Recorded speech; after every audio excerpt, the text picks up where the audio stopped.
Greetings, ladies and gentlemen, and welcome to the clips of the live stream that happened this weekend. The link to the full-length stream will be in the description, as well as the link to the original story.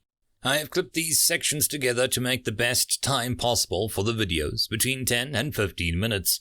So, if there is more than one story in this video, they may not have sequentially happened in the stream. But anyways, hope to see you guys in the next stream. If not, don't worry, there'll be more clips next week. There are also ways to support the channel down below if you so choose to do so. And if you could do all the YouTube gum for this video to help it in the algorithm, it would be very much appreciated. Anyways, on to the live sci-fi.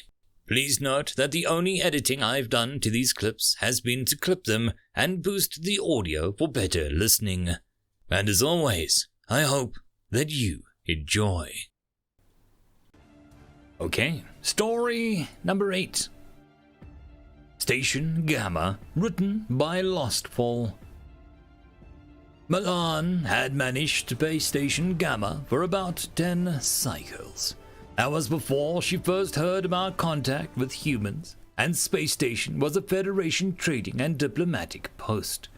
No one race controlled it, though her race, the Arail, were often found in charge of diplomatic posts.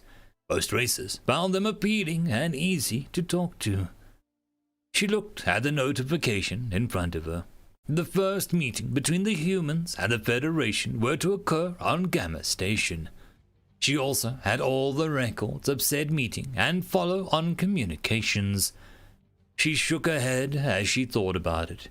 She was still trying to make sense of it as she started to type her report.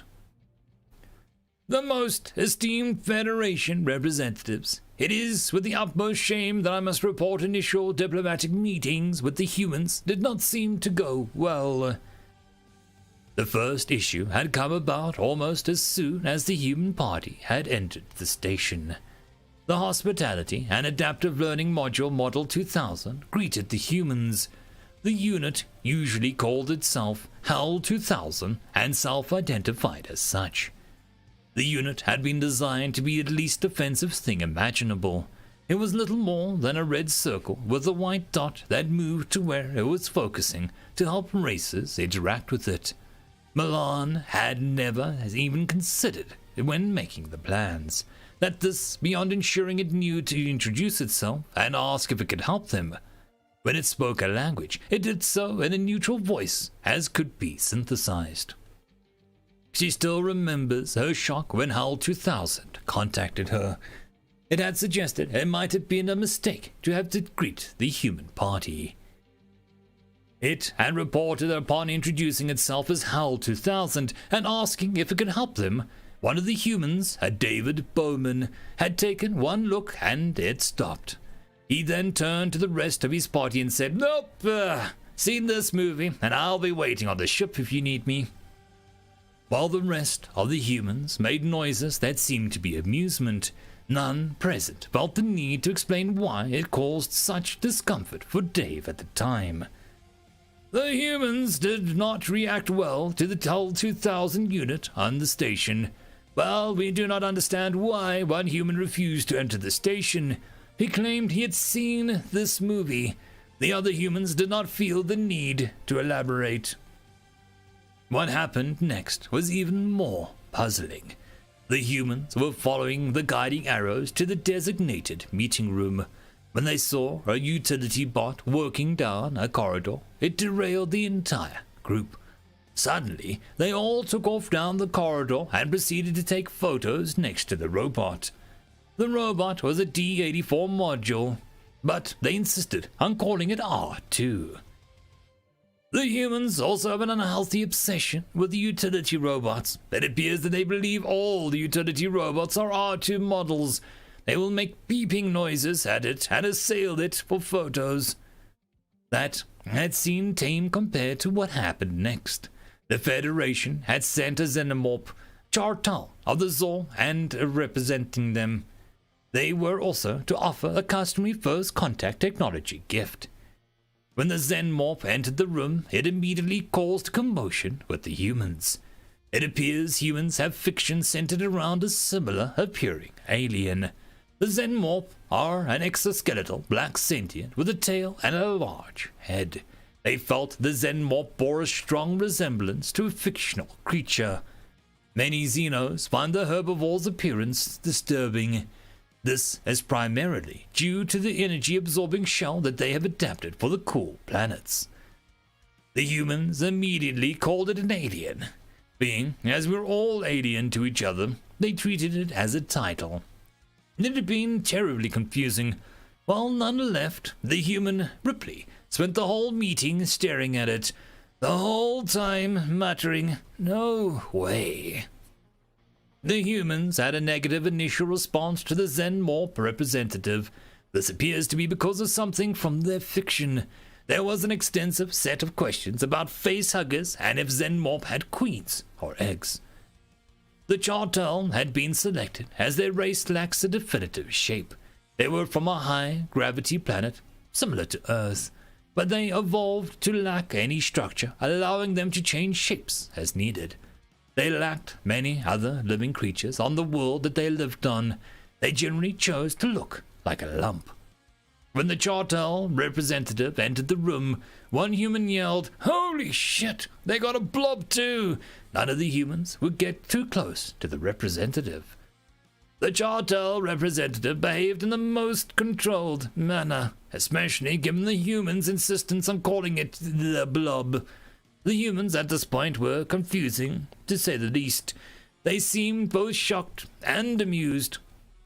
Things got worse when the Zor joined the room.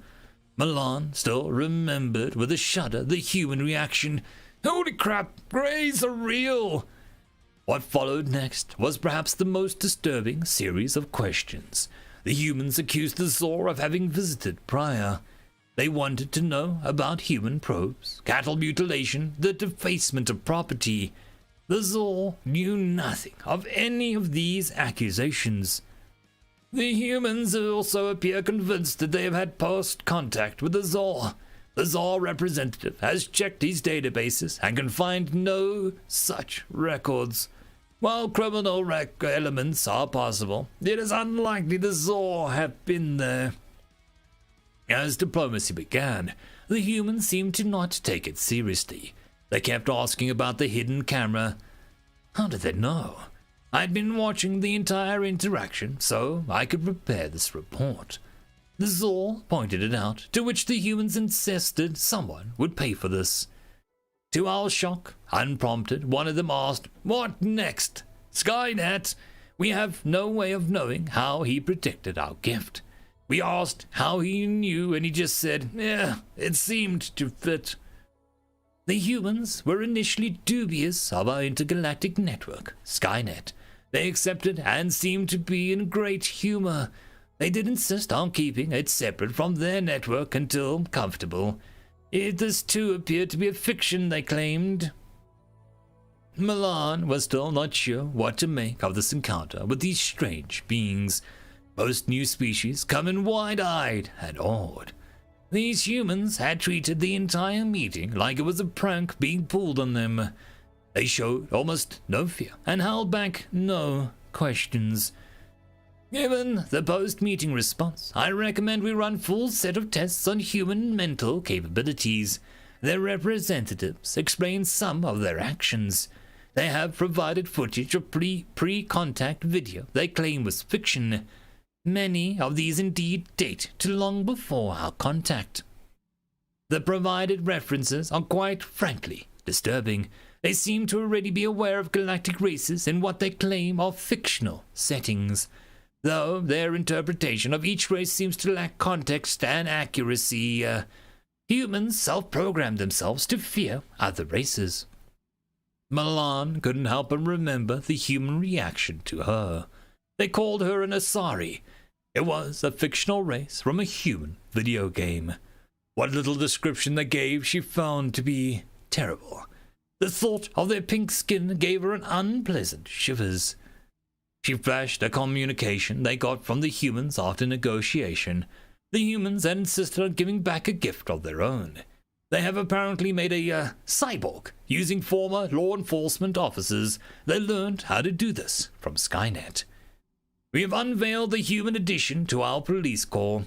Unfortunately, there was an incident during the unveiling. It was scanning the crowd and spotted a wanted fugitive, which it promptly shot. Then loudly proclaimed, "Dead or alive, you're coming with me." The humans have promised that they are fixing the logic order. Future shootings will only happen after the announcement. While disturbing, it has caused a significant drop in crime on the station. She had to chuckle looking back on it. She had thought the human introduction a disaster until that last communication. She had spent hours staring at it before trying to finish the report. The humans have sent us a thank you for such an entertaining meeting. They claim to be flattered by all the research we did on their pop culture.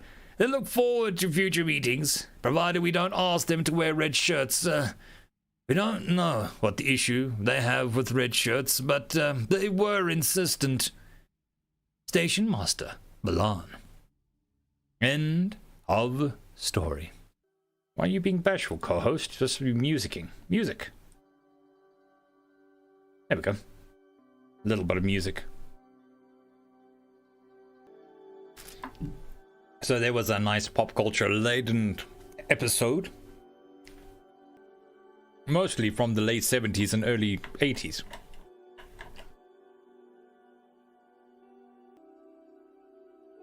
It's one of those stories where you try and figure out what the next reference is going to be.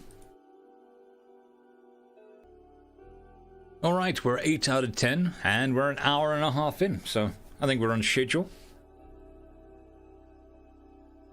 The last two stories are about 10-ish minutes. And that, my friends, ends this clip of the live stream from the weekend. I hope that you enjoyed. As always, relevant links are down below in the description, and the rest of the videos will be released throughout the week. I hope to see you in the next stream this Saturday at 1700 GMT. And I hope that you have a fantastic one until then, and I will see you all in the next video. Cheers.